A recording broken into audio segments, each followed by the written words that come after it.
Farhan, why is your leader, Mr. Owaisi, stooping to such a low, in fact, even cohorting Muslim youths to remain vigilant, saying our 500-year history has been destroyed, our mosque has been taken away from us, and so on, when a constitution bench of the Supreme Court has ruled unanimously that this place belongs to the Hindus and this place needs to be given its due recognition and due place in the fate of millions of Hindus. Why is Mr. Owaisi politicizing this issue?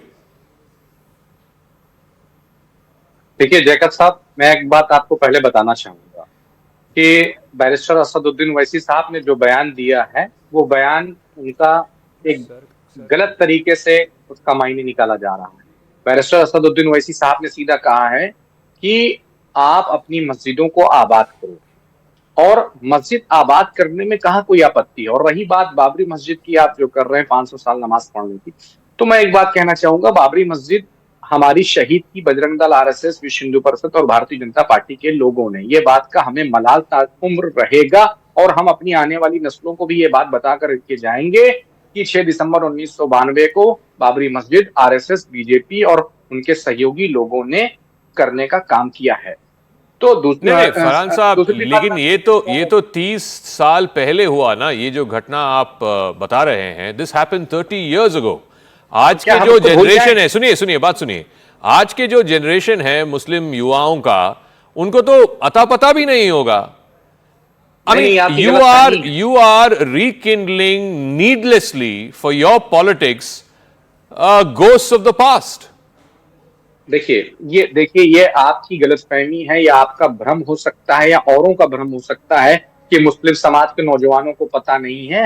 मुस्लिम समाज के नौजवानों को पता है और हम अपनी आने वाली नस्लों को भी ये वसीयत करके जाएंगे कि 6 दिसंबर 1992 को जो काला अध्याय लिखा था उसको अपनी आने वाली नस्लों को भी बताते जाना कि मस्जिद शहीद करने का जो काम किया था वो बीजेपी, आरएसएस और Bajrang Dal. This is what Mr. Farhan is saying, that not just the generations that lived to see that day of 6 December 1992, but even future generations, according to him, will be educated about what happened on that day. And you know, I think this is where the problem is. Collectively, as communities, as nations, as states, we need to have the ability to move on beyond dark chapters. Every society, every community, every country has those dark chapters. But you can't be clinging on to, grievances and remorses of the past and then saying, even our future generations will be reminded of it. To Insina. Well, good evening, Zaka. Good evening, everybody. Asaduddin Owaisi represents the Hamas mindset in India. He represents an ultra radicalized, ultra retrograde small cluster which is constantly at war with the notions of a modern nation state.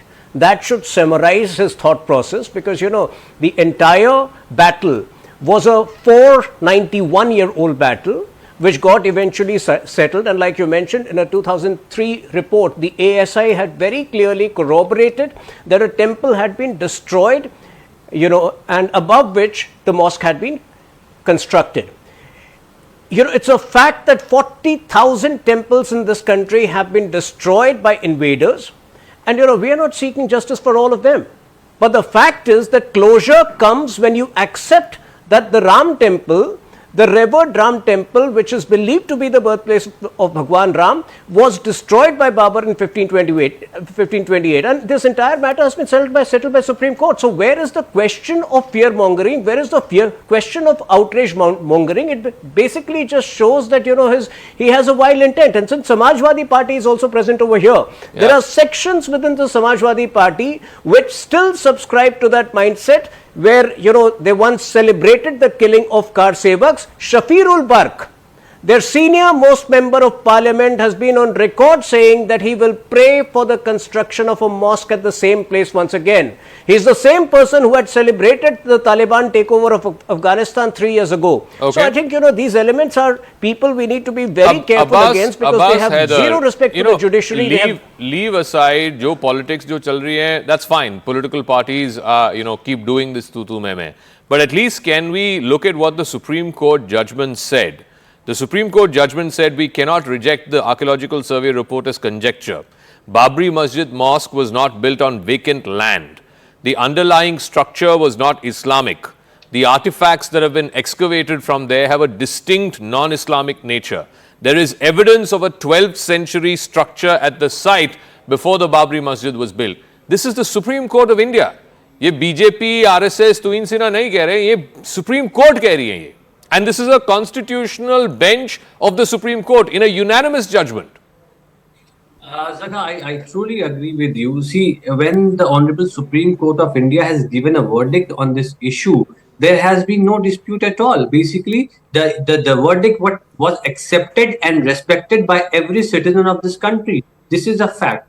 And when if you dig the what has happened in the past, so basically Zaka, the Supreme Court in its judgment had never even said that the mosque was built over a temple. It could be anything. There was a structure. However, if you go through the detailed report of the ASI, it also said that there might be a mosque. A mosque would have built over a mosque. But I'm not getting into the merit of that. There is a full stop on this issue when the Supreme Court has given the verdict. We respect the Supreme Court verdict, and there is a very auspicious occasion which is going to happen on the 22nd of January. So, Abbas Saab, then why is your MP, Mr. Burke, saying this will be a black day for Muslims? No.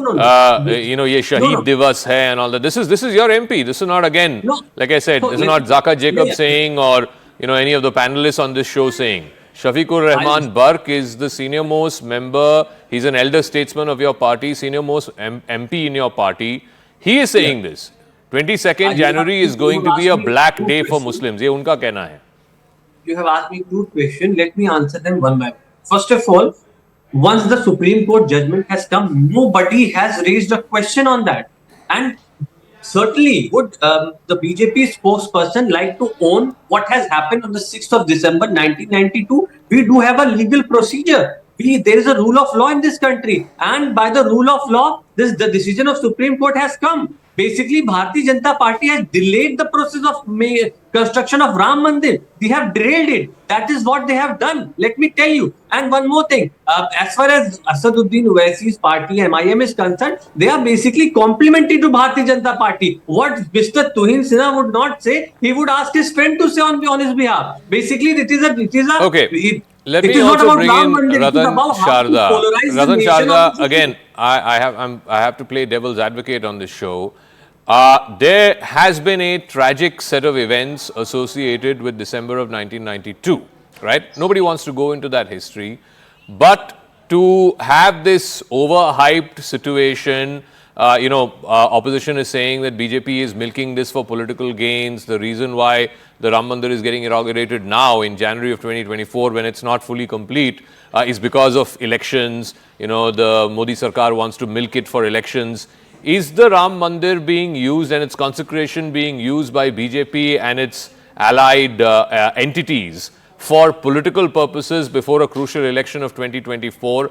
And is that taking away from what was clearly a painful history that happened on 6 December 1992?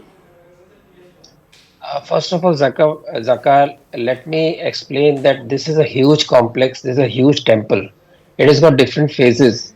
On 22nd Jan, the first phase has been completed where the Ram Lala's Murti will be having Pran Pratishtha, and then other phases will follow. So it's not a question of now being inaugurated, when being inaugurated. When people ask for date, Tarikh nahi batayenge, Tarikh has been given. So whether election comes or not, this is a generational change, this generational urge of the Hindus to see Ram temple being built at the earliest, that is being honored. If you remember, these pillars are being carved for last 30 years in the Karsevakpuram. So that means it's a very urgent sense of the Hindus.